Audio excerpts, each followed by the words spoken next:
Now I'm going to show you a logical expression where we are able to apply two conditions on an if statement. And let me show you the condition here. If a person is between 29 and 31 of age, display average age, otherwise display exception. Okay. So this is what I want you to display. But these are two numbers, and let me show you by drawing it. So for example, this is the number line. What I'm trying to do is, if a person is equal to 29 years of age or 30 or 31, I consider that person to be right for the job, and let's change it to appropriate. Okay, so this range of ages is appropriate for the job, right? Appropriate.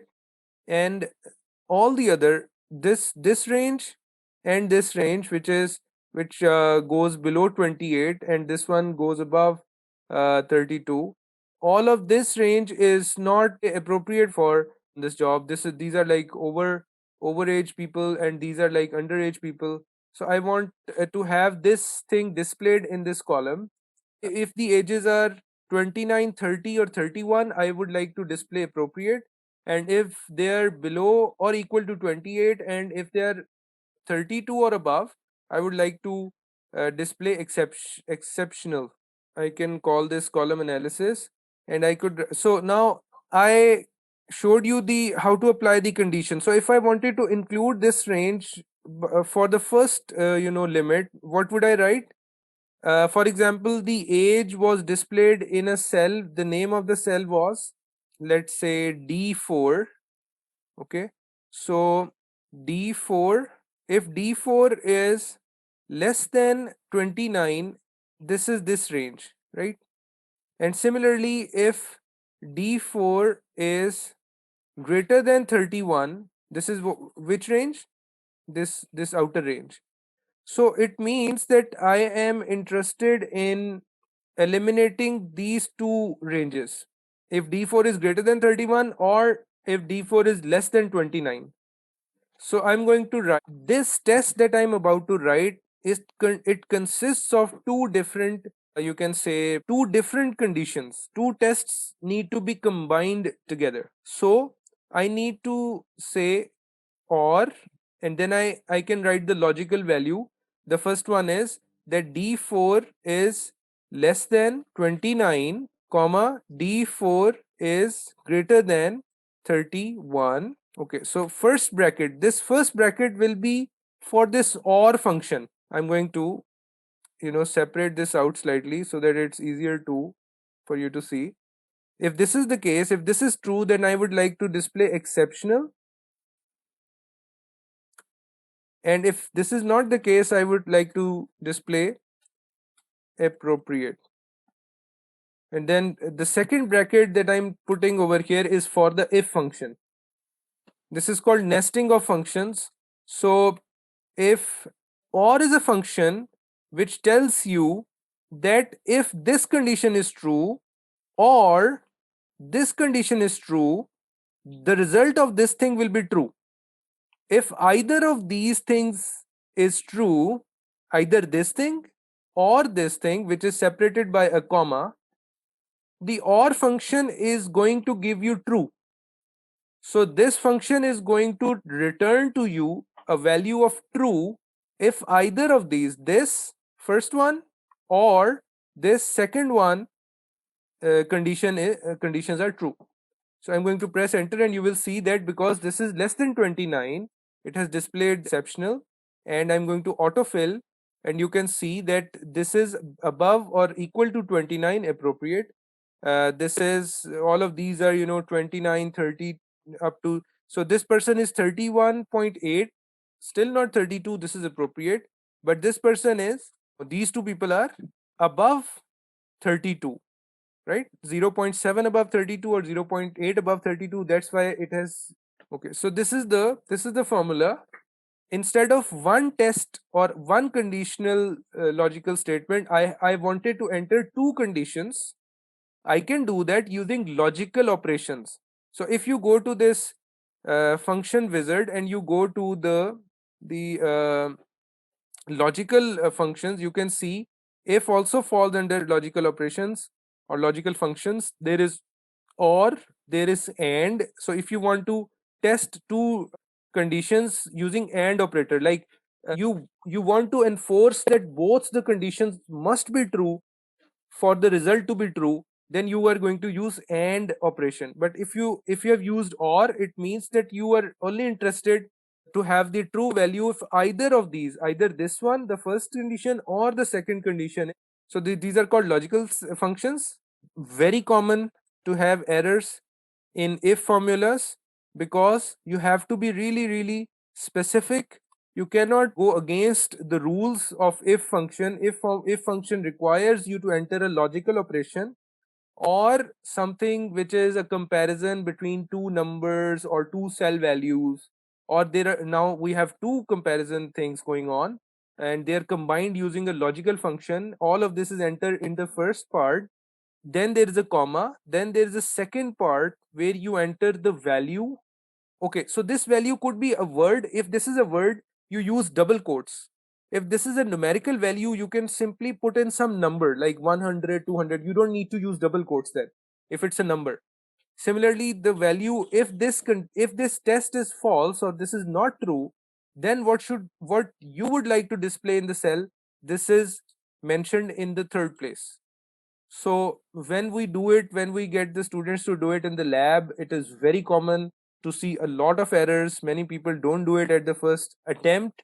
So that's why I urge you, I request that please try to practice as I'm doing it and ask if you have any trouble. Here you can see that I have used a value which is fixed for all the rest of the functions in the age in days. For in this even I have used a 28 January 2021 here, and I have used this over here 28 January. I have used 28 January in so many different places. I have used 28th January. So you can see that it doesn't look very nice. What if I wanted to enter deadline over here, and in front of this I wanted to write down 28th January 2021. This is the deadline for something, this one, and I wanted to use this value which is right now in E2 in every place, instead of where I've written this thing 28 January 2021. So one thing is that I would write E2 and it will be fine, right? There will be no error in that, because, and similarly if I write over here E2, it will also be fine. E2 and the same results, right? This is okay, this is also okay. But there's a problem with autofill. When I'm going to use autofill, it is going to give me errors. Why? Because as it went to the next one, it incremented E2, the cell name E2, to what? E3. But E3 was not the valid date that I wanted to have in this formula. I wanted E2 to never change as I used autofill. This is called absolute cell referencing. So in order to fix the value uh, inside a function or a formula, I can use these dollar signs in front of the cell name, and this is called absolute cell referencing. And now if I use autofill, anywhere you go inside different functions or formulas, you will still see that it is E2 because of these dollar signs. I have fixed the name of the cell E2 everywhere inside. So similarly here as well, I'm going to place a dollar sign here, a dollar sign here. It is going to fix the name E2 in all of the cells that we can, in all of the cells where we want E2 to be.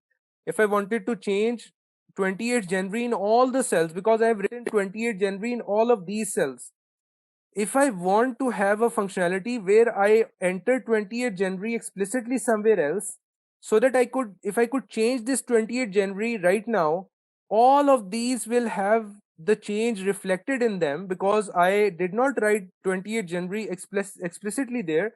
I wrote E2, the name of cell E2, everywhere where I wanted to input 28 January, and I made this E2 fix by entering a dollar sign in front of these, a dollar in front of E, a dollar in front of 2.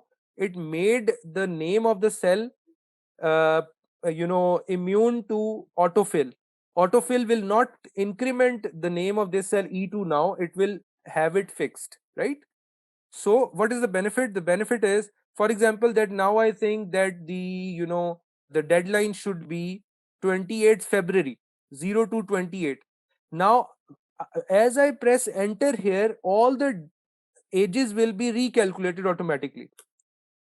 So see, all the ages are now recalculated, and all I did was I changed one value in this cell, and all the ages were automatically updated like this. So did you guys get this concept of absolute referencing? Absolute referencing is when you want to use one value in several formulas, and you want to use autofill all the time.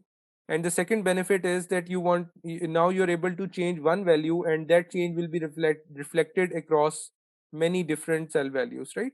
So this was absolute cell referencing, important concept. And then there is the last thing in calculation, which is called conditional formatting. So what if I wanted to highlight the ages which were 29, 30, and 31, and I wanted to let the other values stay the way they were? And before I do that, let me sort all of this table using their names, because I started off with that, because it will have the randomness slightly intact. So now I have sorted it back to with respect to names. Now let me so now you can see the appropriate and exceptional things are mixed up together. So I want you to highlight these in such a way. So let me select all of these, then go to data option, go to format option, we go to the condition option. The first condition that I'm going to put in is greater than, and I'm going to use, and actually I'm going to use greater than or equal to, and I'm going to use 29 over here. And similarly, I'm going to add another condition, and I'm going to change this to less than or equal to, and I'm going to use 31 over here. And for both of these conditions, I'm going to, so you can use the between condition, and between would in the first one you can say 29, in the second one you can say 31. And when you press OK, so it is going to highlight only those numbers which are between 29 and 31. If they're above 31, it is not going to highlight them. It is, if they're 31 or below 31, it is going to highlight them. This is called conditional formatting. So now what I want you to do is, just like we did before, I want in the previous class, I want you to give different colors and borders to all of these things so that it looks pretty. You have to change the looks of this table, apply borders, apply different colors for subheadings, different colors for headings, and for serial numbers, and this tiny table over here.